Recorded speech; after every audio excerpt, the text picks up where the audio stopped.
Old-fashioned picture frames are a hobby of mine.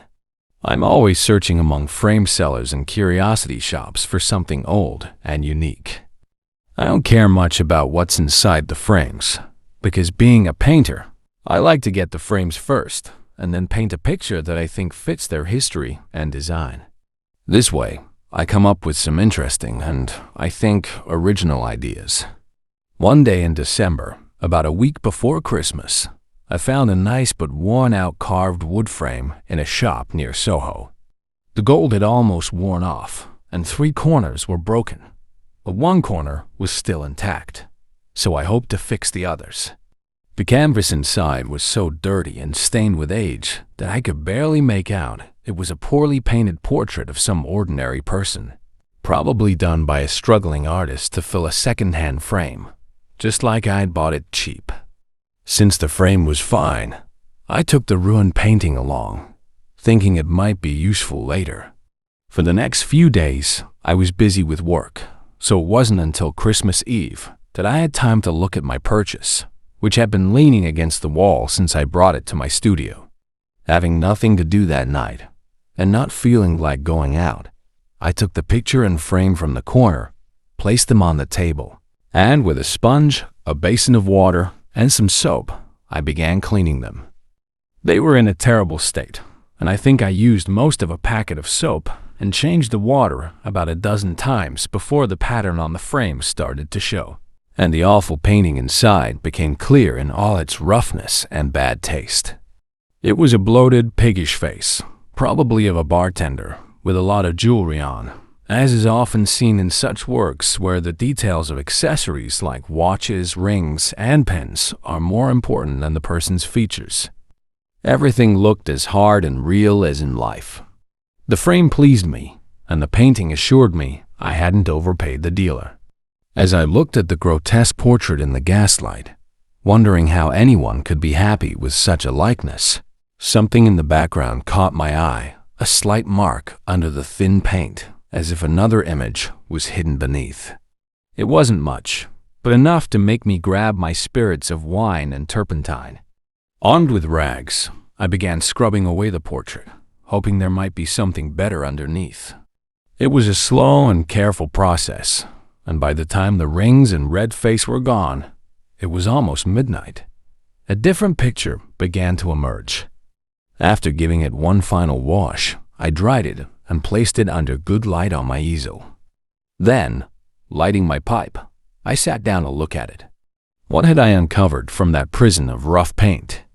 I didn't need to set it up to know that this clumsy artist had covered and ruined a masterpiece far beyond his understanding.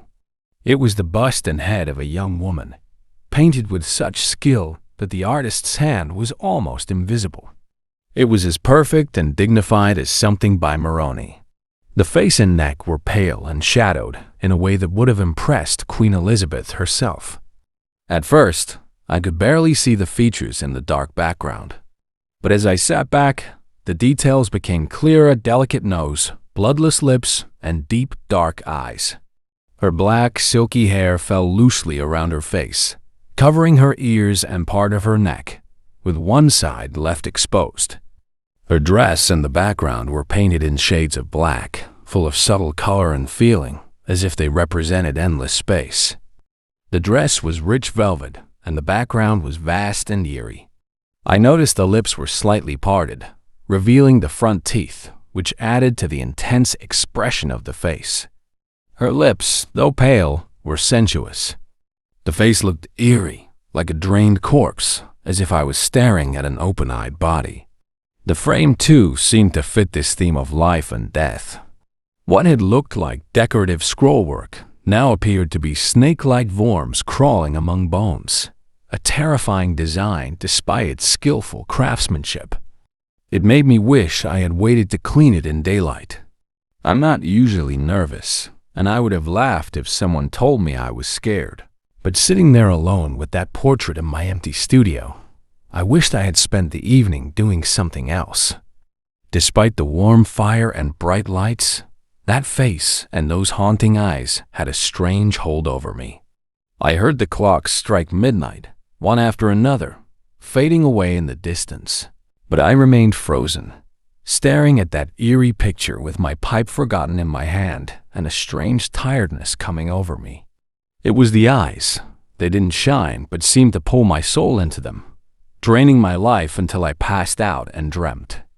In my dream, the woman stepped out of the frame and moved toward me, leaving behind a room full of coffins, some closed, others open, showing decayed bodies inside. I could only see her head and shoulders as she floated toward me.